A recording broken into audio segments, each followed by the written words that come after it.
امام حسین کا راستہ روکنے کے لیے سب سے پہلے یزید کی فوج سے جو شخص آیا تھا اس کو حر بن یزید کہتے ہیں.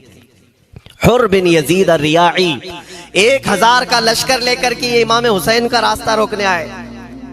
2 دن تک ادھر ادھر گھماتے رہا، اور جب جب نمازیں ہوتی رہی امام حسین مصلی امامت پر ہیں اور یہ یزیدی اقتدا بھی کر رہے ہیں. ہر جماعت امام حسین کے پیچھے ہو رہی ہے. لیکن میں آپ کو بتاتا ہوں 10ویں محرم سے پہلے امام حسین نے خطبہ دیا اور یزیدیوں سے کہا کیا تم میری حیثیت کو نہیں جانتے؟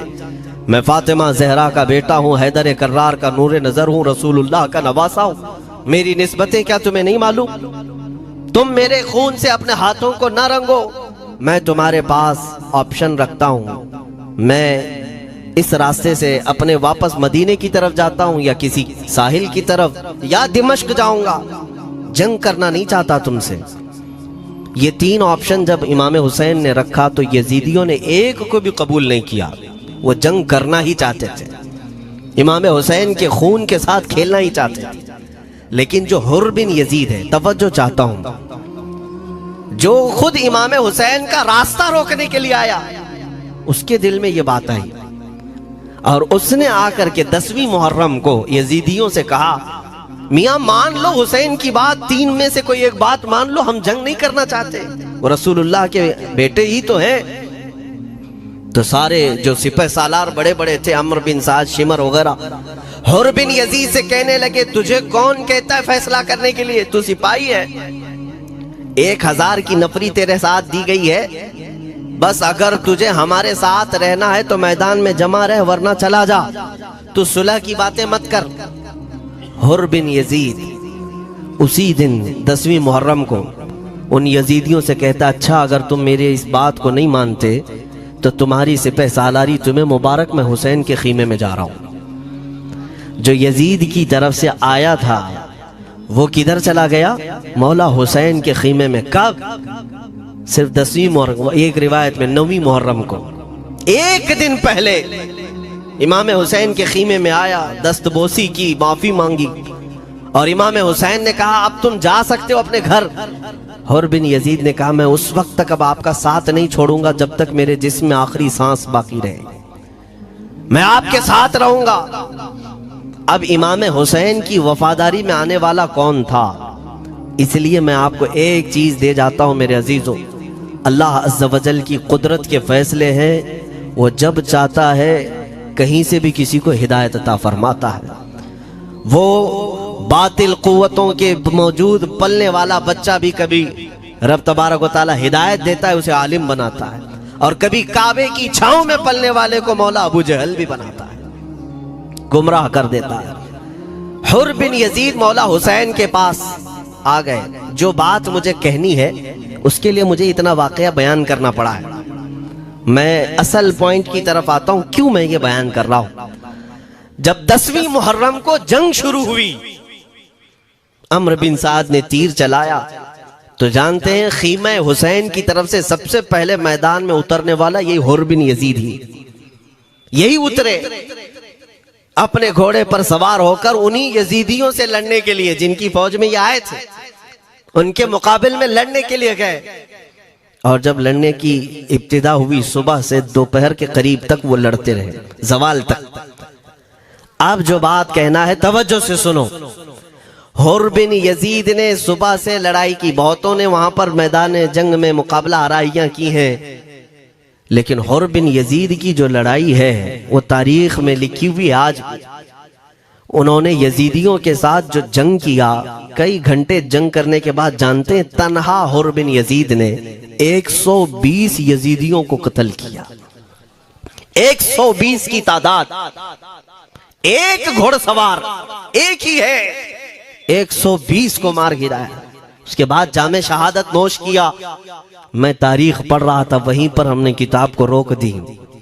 بہت سارے لوگ کربلا کے واقعات میں امام حسین کے خاندان کے بچوں کے شہادت تو بیان کرتے ہیں، ان کے جسم کٹ گئے، ان کے اوپر گھوڑے دوڑائے گئے، لیکن تم یہ نہیں جانتے کہ حسینی شہزادوں نے باطل قوتوں کے کیسے چھکے چھڑائے تھے. ایک ایک جوان نے مقابل میں آنے والوں کو ان کی اوقات کیسے یاد دلائی تھی. اب سنو، حر بن یزید 120 کو مار گرا سکتے ہیں، وہ بھی ایک دن پہلے خیمہ حسین میں آنے والا، ایک دن پہلے خیمہ حسین میں آنے والا۔ بات سمجھ میں آ رہی ہے ابھی؟ جو ایک دن پہلے خیمہ حسین میں آ جائے اس کی طاقت کا حال یہ ہے، جو پیدائشی حسینی ہو اس کی طاقت کا حال کیا ہو؟ میرے عزیزوں، طاقت کسے کہتے یہ سمجھو۔ یہ اور بات ہے کہ لوگوں کو اپنی ہی اوقات معلوم نہیں، اپنی حیثیت معلوم نہیں ہے۔ ہوتا کیا ہے میں آپ کو بتاؤں۔ علامہ عبد المصطفیٰ اعظمی صاحب نے ایک بڑی پیاری بات لکھی ہے، وہ گجرات کے حالات بہت اچھی طرح سے جانتے تھے۔ آپ نے ایک بہت اچھی بات لکھی جو ہمارے تمام چیزوں سے یا آج کے زمانے میں یہ چیز میچ ہوتی ہے۔ ایک تاجر تجارت کرنے کے لیے نکلا، اس کے پاس کچھ قیمتی ہیرے تھے اور وہ ہیروں کی تجارت کرتا تھا، اور ایک چور اس کے پیچھے پڑ گیا، اور وہ چور روزانہ وہ چوری کرنے کے چکر میں رہتا تھا کہ جب رات کو یہ تاجر سوئے تو میں یہ ہیرے نکال لوں گا۔ لیکن 2-3 دن جب وہ تاجر سوتا تھا وہ پورے ہیرے چیک کرتا تھا، کہیں نہیں ملتے تھے۔ تھک گیا چور۔ 3 دن کے بعد اس تاجر کو اس نے پوچھا، چور نے کہا کہ تم ہیرے رکھتے کہاں ہو؟ دن بھر تو تمہارے پاس ہوتے، رات میں کہاں جاتے؟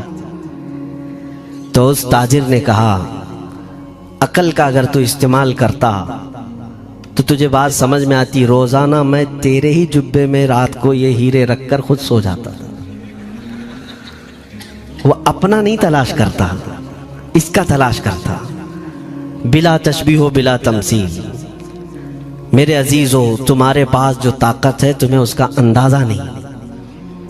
تم جو محبت مصطفیٰ صلی اللہ علیہ وسلم کی شمع اپنے سینے میں رکھتے ہو، مولا کریم کا وعدہ ہے تمہارے ساتھ، کان حقا علینا نصر المؤمنین۔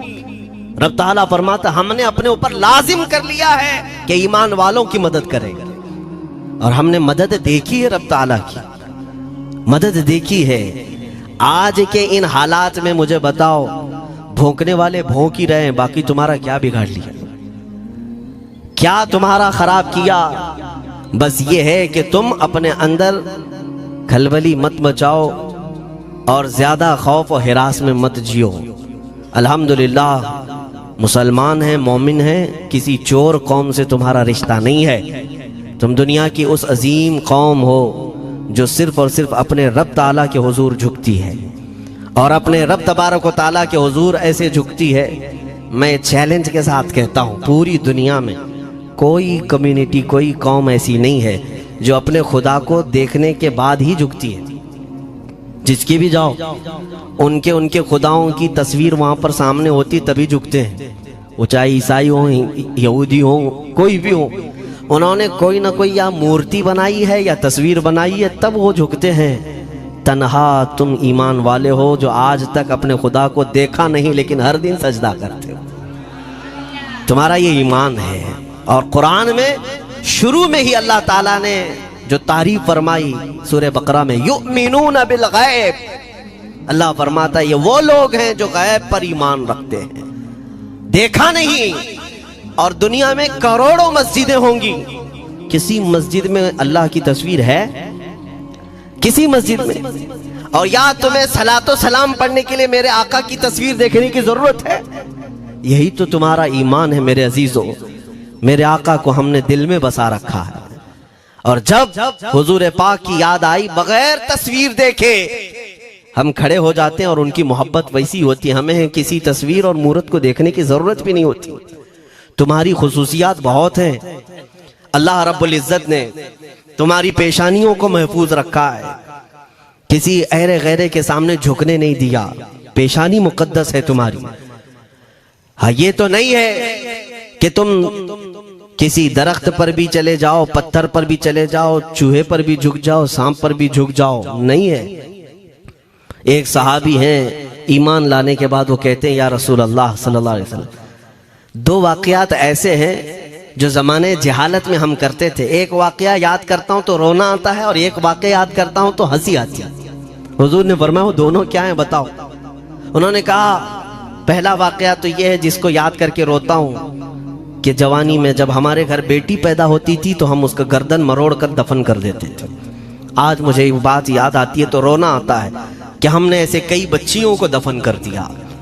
عرب والے داماد بنانا نہیں چاہتے تھے اور بیٹیوں کو پہلے ہی مار دیتے تھے۔ یہ وہ صحابی کہتے ہیں اب یاد آتی ہے بات تو رونا آتا ہے۔ میرے آقا صلی اللہ علیہ وسلم نے فرمایا پھر ہنسی کس بات پر آتی ہے؟ کہتے ہیں زمانے جہالت میں ہمارے خدا جو ہوتے جن کی ہم عبادت کرتے تھے تو جب سفر میں جانا ہوتا تھا تو آٹا گوندھ کر کے خدا بنا لیتے تھے، کیونکہ سفر میں جانا ہے اور ہر جگہ ان کو ساتھ میں رکھنا تھا خدا کو۔ وہ صحابی کہتے ہیں سفر کے خدا اور ہوتے تھے، ہوا کا الگ، پانی کا الگ، مٹی کا الگ، سب لے کر کے چلتے تھے۔ پھر حضور نے فرمایا ہنسی کس بات پر آتی ہے؟ وہ کہتے ہیں بیچ راستے میں اگر کھانا ختم ہوا تو کبھی خدا کا ہاتھ توڑ کے کھاتے تھے، کبھی پیر توڑ کے کھاتے تھے۔ ارے میرے عزیزو 1400 سال بعد آج جب آپ ہنس رہے ہیں، اس صحابی کو تو اس بات پر ہنسی آتی ہوگی۔ میں یہ بات صرف اس لیے عرض کر رہا ہوں کہ شکر مناؤ اللہ رب العزت کا کہ تمہیں رب تبارک و تعالیٰ نے اس قوم میں پیدا کیا ہے جس کا ماتھا صرف وحدہ لا شریک کی بارگاہ میں جھکتی ہے۔ تم ایمان والے ہو، اور میں نے آیت یہی تلاوت کی خطبے میں وَلَا تَهِنُوا وَلَا تَحْزَنُوا وَأَنْتُمُ الْأَعْلَوْنَ إِن كُنتُم مُؤْمِنِينَ۔ گھبراؤ مت، پریشان مت ہو، تم سب سے زیادہ سربلند رہو گے اگر تم ایمان والے ہو۔ یہ قرآن کی آیت ہے۔ ایمان کسے کہتے ہیں؟ ایمان کسے کہتے ہیں؟ یعنی اللہ نے فرمایا اگر تم ایمان والے ہو تو سب سے زیادہ کامیاب ہو۔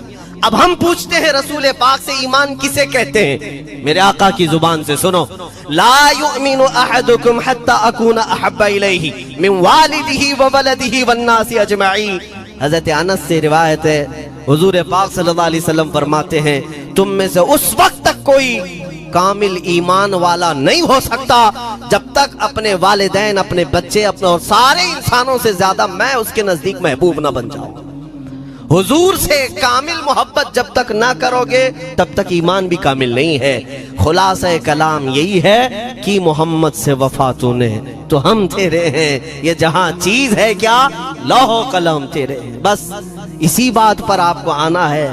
اقبال بھی یہ کہتا ہے میں جرمنی گیا، یورپ کا سفر کیا، وہاں کی ترقیوں کو دیکھا اور وہ لوگ بہت آگے بڑھ رہے تھے۔ میں اسی لیے سفر کیا کہ میں وہاں تحقیق کر کے آؤں، دیکھوں، اپنی قوم کو آ کر کے میں بتاؤں مسلمانوں کو کہ کس فیلڈ میں تم جاؤ گے تو کامیاب ہوں گے، سائنس میں، فزکس میں، جغرافی میں، کیمسٹری میں، میتھس میں، کون سی فیلڈ میں تم جاؤ گے تو زیادہ ماہر ہوگے۔ کئی سال اقبال نے وہاں کی خاک چھانی، تحقیقات کیا اور واپس جب آیا اپنی قوم کی طرف، علامہ اقبال کہتے ہیں میں ساری دنیا وہاں کی یورپ کی چھان کر کے آیا، یہی دیکھنے گیا تھا کہ میری قوم کس میدان میں اترے تو کامیاب ہوگی۔ تو لوگوں نے پوچھا کیا وہ تمہیں راز مل گیا؟ وہ کہتے ہیں ہاں مجھے راز مل گیا۔ لوگوں نے پوچھا کس میدان میں اترے؟ تو وہ اقبال کہتا ہے میں تو راز کو پہنچا، اپنی قوم کو بتاتا ہوں تمہاری ترقی کا راز صرف اتنا ہی ہے کہ محمد سے وفا تو نے، کہ محمد سے وفا تو نے تو ہم تیرے ہیں، یہ جہاں چیز ہے کیا لوح و قلم تیرے ہیں۔ ساری کامیابی کا اصل راز میرے آقا سے بے انتہا محبت ہے۔ میں دینی شخصیات کی بات اپنی جگہ پر، جس کو آپ دنیاوی علوم کہتے ہیں، لاؤ میتھس کا کوئی بہت بڑا ماہر ریاضی داں یا کوئی سائنٹسٹ آپ کو ایسا لگتا ہو، لاؤ میرے اعلیٰ حضرت امام احمد رضا فاضل بریلوی کے سامنے۔ جانتے ہیں آپ اس اعلیٰ حضرت فاضل بریلوی نے 55 علوم پر اپنی تحقیقات لکھ دی ہیں، باقی جانتے کتنے تھے وہ اللہ ہی بہتر جانے۔ ایک بات میں آپ کو بتا رہا ہوں، میتھس میں، میتھمیٹکس میں ان کے پاس ایسی ایجادات تھیں۔ ایک کتاب اعلیٰ حضرت نے لکھی ہے جیومیٹری پر، آج کے بچے جو کالج پڑھتے ہیں وہ جانتے ہوں گے۔ جیومیٹری کی بھی کئی اس میں اقسام لکھی گئی ہیں، اور اعلیٰ حضرت نے ایک کتاب لکھی ہے کشف العلہ عن سمت القبلہ، قبلہ پہچاننے کا علم۔ تم تو آج وہ کمپاس لے کر کے پہچانتے ہو نا، اب تو موبائل میں آ گیا, موبائل کو گھماؤ, ادھر دکھا رہا ادھر, ادھر دکھا رہا ادھر قبلہ. میرے عزیزو, اسلام مشینوں سے نہیں چلتا ہے. اس کا سیل چلا گیا تو کیا تمہارا اسلام چلا جائے گا؟ اس کی بیٹری چلی گئی تو کیا تمہارا دین چلا جائے گا؟ نہیں. اسلام مکمل قواعد اور ضوابط کے ساتھ ہے. ساری مشینیں ختم بھی ہو جائیں, اسلام نے تمہیں قاعدے بنا کر دکھائے ہیں.